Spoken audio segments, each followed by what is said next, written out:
Hello, and welcome to Gilding the Lily, Flowers, Gifts, and Dangerous Gifts in 19th-Century American Literature. I am Dr. Amy Branam Armiento, Professor of English at Frostburg State University and immediate past president of the Poe Studies Association. And I'm Dr. Alexandra Urakova. I hold the title of docent in North American Studies at the University of Helsinki. Currently, I'm a Connor Foundation grantee and a member of the research group, The Meanings and the Workings of the Gift at Tampere University in Finland. If you study 19th century United States literature, you've probably encountered multiple texts featuring flowers as gifts. Oh yes, just to give one example, in Hawthorne's famous story, Rappaccini's daughter, Giovanni gives Beatrice a fresh bouquet of flowers to express his admiration, and that's how their romance begins. However, this gift is a perfect example to highlight that most, if not all, presents result in a series of real or imagined obligations to the receiver. As those familiar with the plot of the story know, this seemingly innocent exchange of flowers initiates a series of pernicious transactions. During this episode, we will discuss gift-giving with an emphasis on flowers as a specific subcategory in 19th century American fiction and poetry. First, we will speak about dangerous gifts in broad strokes, then consider some texts and contexts in which flowers represent dangerous gifts, and then move to examples of how some 19th century writers substituted poems and books for flowers within antebellum literary circles. At the end, we will touch upon the relevance of the study of gift and flower exchanges for the 19th century scholarship.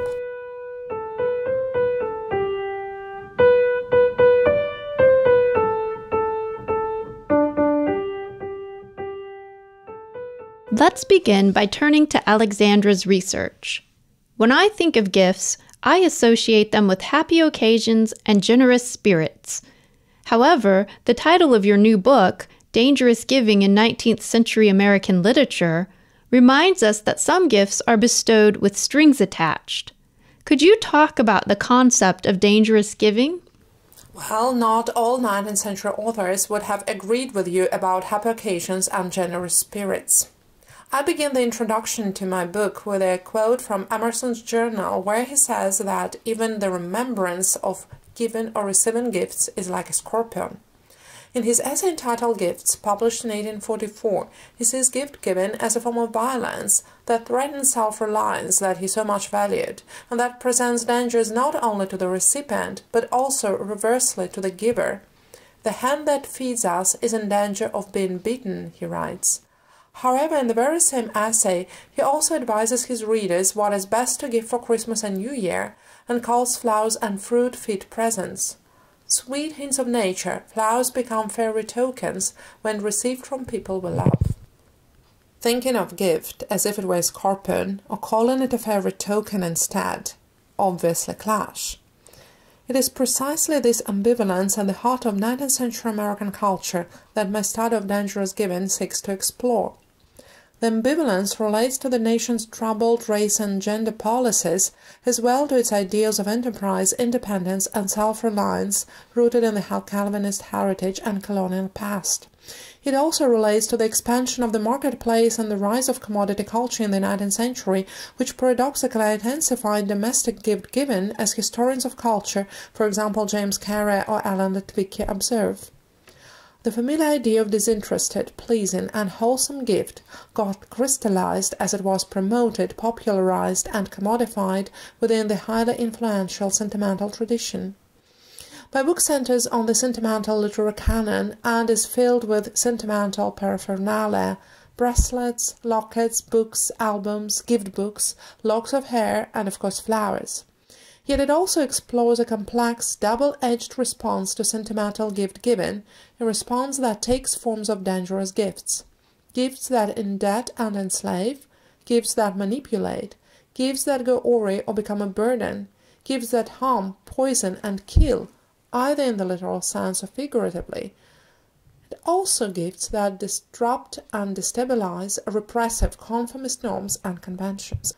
As you point out, gift-giving can be much more fraught and complicated than many of us have probably considered, in our own lives and in literature.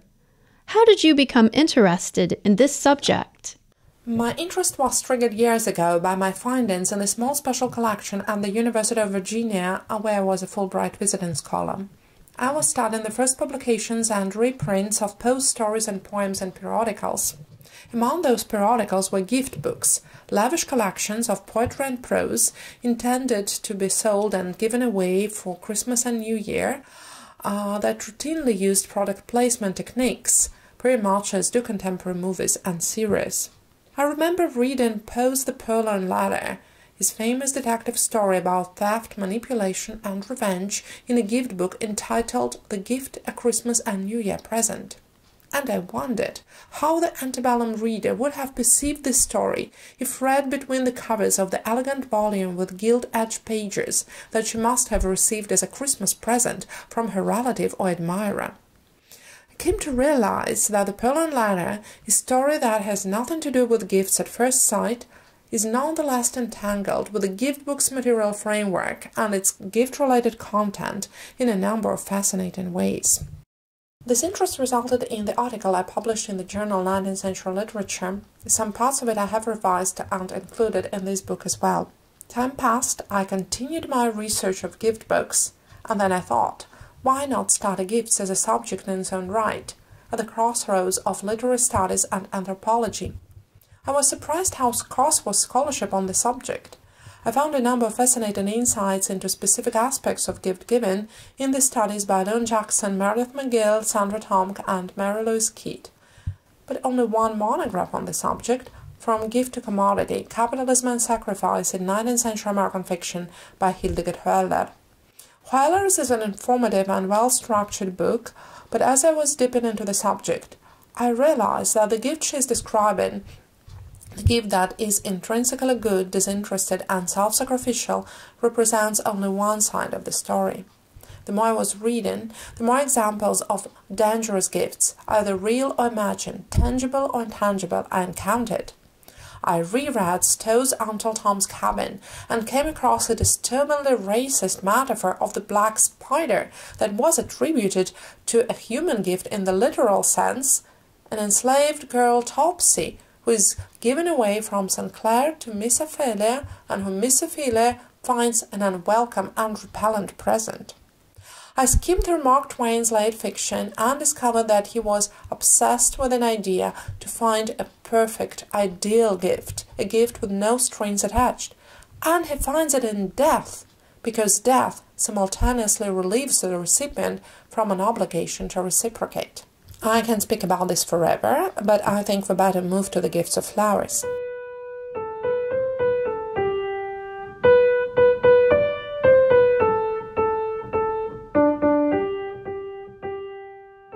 I find it fascinating when a flower, this pure gift par excellence for 19th-century Americans, suddenly becomes ambiguous due to the misinterpretation of its meaning, or otherwise when it reveals its poisonous nature, taking us back to the very archetype of dangerous gift. In Germanic languages, the word gift means both gift and poison. In your work, you focus on a specific type of giving during the antebellum period, the exchange of flowers. This custom operated in such a sophisticated way that it is referred to as the language of flowers. What piqued your interest in the subject? I had been working on a project that involved Anna Peyre Dinnies' gift book, The Floral Year, published in 1847, at the same time that I was working on a presentation on Edgar Allan Poe. I started to wonder about what I felt were conspicuous absences of flower exchanges between characters in Poe's stories and poems.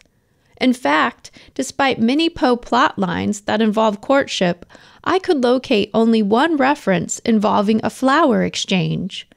Marie Roget places a rose in the keyhole of the door of Monsieur Bouvet's office when he is away. I knew that Poe was familiar with the language of flowers because he reviewed two of these collections early in his career while working at the Southern Literary Messenger. It seemed odd to me that he would not take advantage of this rich, symbolic language in his own writings, particularly in his love poems. I could not shake the thought that I was missing something. To locate all Poe works that reference flowers, I used two invaluable resources: William C. Wolfson's Flora and Fauna in the Works of Edgar Allan Poe, and Elizabeth Wiley's concordance to the poetry of Edgar Allan Poe. I located your excellent article titled The Flower-Gemmed Story, Gift Book Tradition, and Poe's Eleonora in anthologizing Poe. Although I could find flowers in his works, the absence of an exchange of flowers seemed to pull his works out of the sphere of the language of flowers, which is predicated upon the idea that the flower represents a message transmitted from the giver to the receiver. Without an exchange, a Poe flower functioned as a symbol, yes, but between author and reader rather than as a covert communication between two characters. I had a breakthrough when I took a step back and considered the situation from a broader perspective, the context in which Poe composed some of his poems and their subsequent circulation and publication. Once I realized that I needed to shift my attention from Poe's characters to his own exchanges of poems with literary women, his Valentine poems, if you will, I saw clearly how he attempted to capitalize romantically and financially through the use of the language of flowers. As you acknowledge in your book, antebellum writers often viewed poems as metaphorical flowers. I discovered that Poe's poems to Frances Sargent Osgood and Sarah Helen Whitman in particular functioned within this cultural sphere quite well.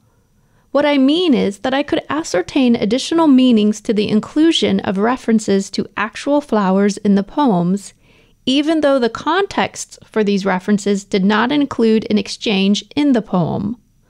I could do so because Poe selected specific flowers for the poems, his metaphorical flowers, sent to these women. These poems tempt readers conversant in the language of flowers to search for additional messages and meanings. For example, how shall we interpret the rose in Poe's poem to Helen Whitman? No modifier is present to indicate a specific color. Poe's line notes that the flower is viewed in the silvery silken veil of moonlight.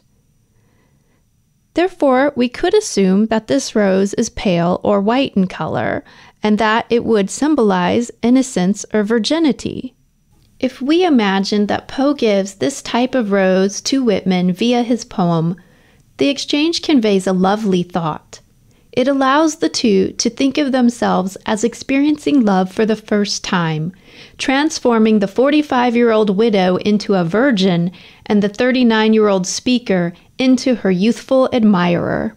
Thus, I attempt to shed light on the complexity of a reference to an actual flower in a poem that functions as a metaphorical flower given to an actual woman who also happens to be a well-known poet at the time. Moreover, I delve into some of the consequences of bestowing this ostensibly intimate gift in an unequivocal non-intimate space, such as the literary salon of Anne Lynch, or the pages of the Home Journal, Union Magazine, or other periodicals.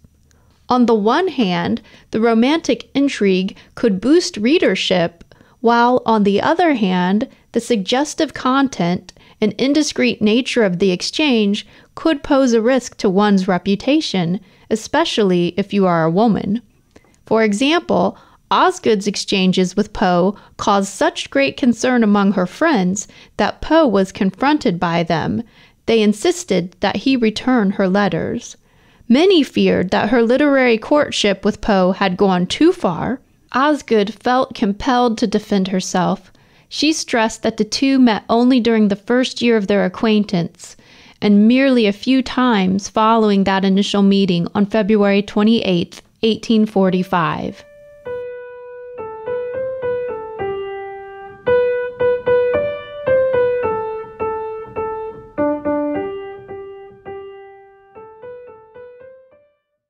Now let's return to your research. In your book, among the many types of gifts you cover, tangible and intangible, you address flowers as gifts. You write about Beatrice Rappaccini's reciprocal gift of a flower to Giovanni, as well as Elsie Venner's discreet floral present to Bernard Langdon. She hides the rare alpine flower in his volume of the Aeneid. I noted Marie Roget's gift of a rose to one of her lovers. As we know, all three female givers faced tragic endings. I am wondering about the gender aspect of floral exchanges or gift exchanges in general in antebellum America. How common was it for women to give gifts to male recipients? Or was it an unconventional gesture that inverted a conventional courtship ritual? If we are talking about heteronormative exchanges between ladies and gentlemen, or belles and beaux as they were often called at that time, the woman was certainly a recipient of gifts in the first place. Antebellum authors of conduct books for young ladies give advice about what a woman could or could not accept from a gentleman, but they rarely speak about what she could give away herself. There are some exceptions. In one advisory book published in 1856, we, for example, read, "The gifts made by ladies to gentlemen are of the most refined nature possible. They should be little articles not purchased, but deriving a priceless value as being the offspring of their gentle skill, a little picture from their pencil, or a trifle from their needle." In antebellum stories and novels, we often encounter a young girl engaged in needlework, say knitting a purse, that she later presents as a keepsake to her beloved. An alternative to needlework could be a lock of hair, this commonest object of sentimental exchange. Couples kept the so-called love knots to locks woven together. Both antebellum young women and men collected locks of hair as trophies. My guess is that a flower bouquet was a legitimate female gift to a male recipient if given away as a keepsake. That is a memorable and meaningful object with a little physical value, especially if it earlier served as an adornment and came directly from the girl's bosom or hair. The examples that I discuss in my book are a bit different. For example, Oliver Wendell Holmes's female character, a snake woman Elsa Venner, gives a flower to Baron Langdon, her schoolteacher, hiding it in a book. The flower is a graceful compliment, but Elsa's problem is that she initiates the courtship herself. Later she will bluntly offer herself to Bernard, saying simply, "Love me." Another problem is that Bernard opens the book, Virgil's volume, where the flower is hidden, at the wrong page. Instead of the story of Dido's love for Aeneas as intended by Elsie, his eye falls on the story about murderous snakes that killed Laocoon. The flower represents Elsa's transgressive behavior, her readiness to take upon herself a male role, yet it is also a symbol of misinterpretation or misreading. In Rappaccini's Daughter, Hawthorne's famous story about a poisonous woman that influenced Elsa Venner directly, we encounter another interesting inversion of gender roles. On the one hand, Giovanni's bouquet to Beatrice is a very conventional offering. The fact that she entertains the idea of giving a flower as a return gift, though never actually does it as her flower is poisonous, conforms to the norms of the heteronormative romance.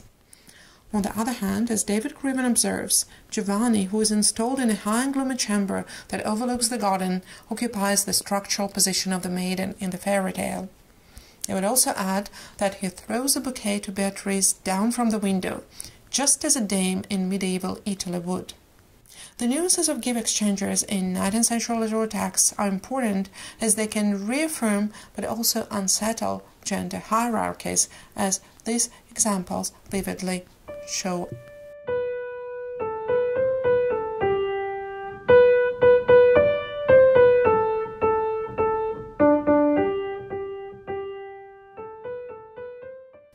Perhaps this last question is to both of us. How can the discussion of giving, in your essay Giving Away Flowers and Their Poetic Substitutes, in my book Giving Away Gifts Understood More Broadly, help us in reading antebellum texts?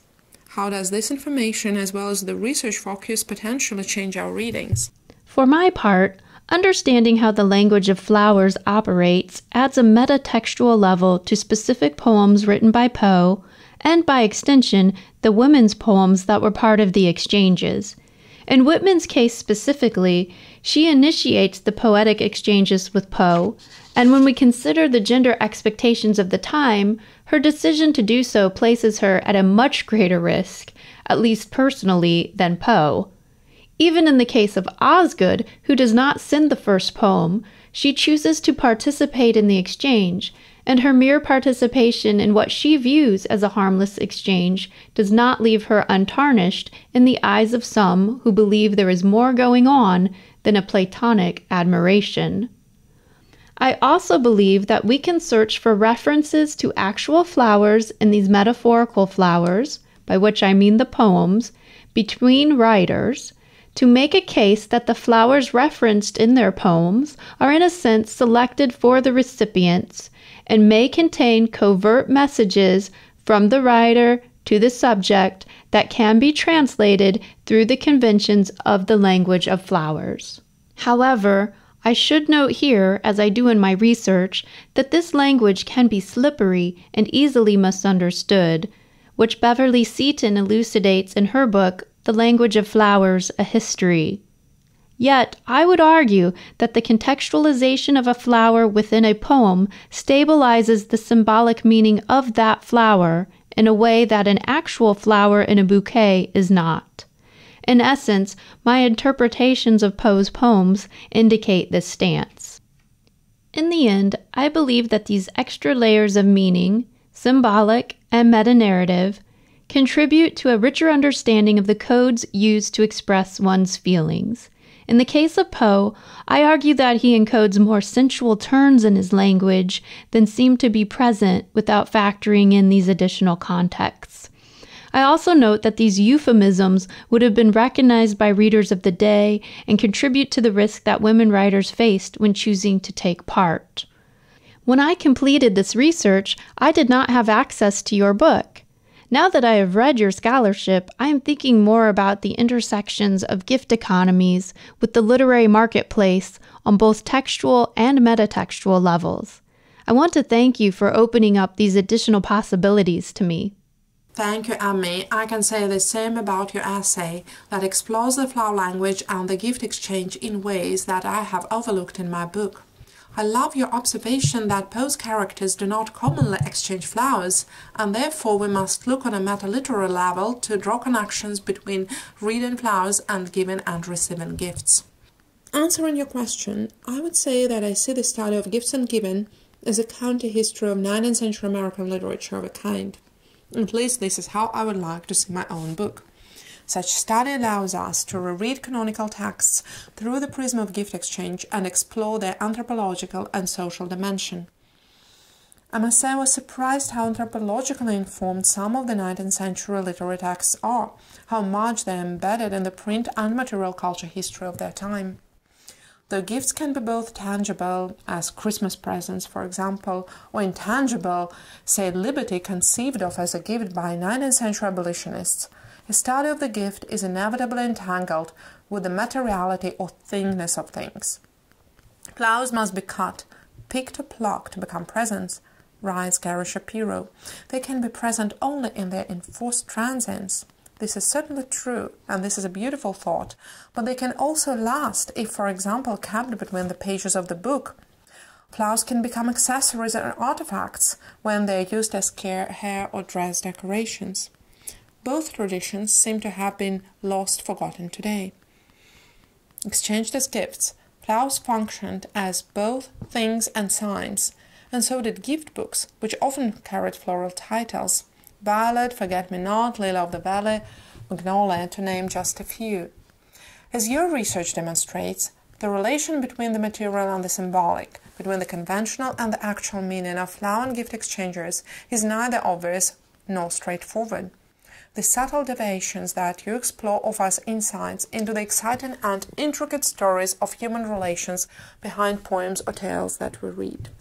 And finally, I want to say about a side benefit of studying gifts and flowers in the 19th century context. They inevitably involve women and women authors whose work invites further examination. My book includes many women more or less unknown, from Lydia Maria Child and Catherine Maria Sedgwick to Mary Wilkins Freeman, from Emma Matilda Cassie to Edith Callessin. You're writing about Fanny Osgood and Helen Whitman, who for years were overshadowed by the figure of Edgar Allan Poe. And of course it is great happiness to discover new names and texts. In my book, for example, this is a hitherto obscure late 19th century story, Brother Duncan and the Crabs, by Caroline Wilder Paradise. I found it in one of the volumes of Godey's latest book. I think that this is a real gem of a story about gifts and male sexuality, and I strongly recommend it to read. Indeed, even in my work on Poe, in addition to discussing Whitman and Osgood, I cite Anna Peyre Dinnies. It is such a privilege to be part of a community of scholars who emphasize the significance of 19th century women writers. Alexandra, I want to thank you for sharing your research with me and for this excellent discussion on how our scholarship overlaps. I should point out to our listeners that you have 2 books on gift giving that cover much more than flowers. In 2022, Palgrave McMillan published Dangerous Giving in 19th Century American Literature, and earlier this year, Routledge released The Dangers of Gifts from Antiquity to the Digital Age, a collection of essays that you co-edited with Tracey A. Sowerby and Tudor Sala. And Emma's article, Poe and the Language of Flowers, is forthcoming in Phillips's edited collection, Poe's Paces, from Lehigh University Press. Poe and Women, Recognition and Revision, which Emma co-edited with Travis Montgomery, is also available through Lehigh. Special thanks to Chuck Dickin at WFWM Frostburg State University for producing this episode. And next time you receive a gift, beware of duodecimals.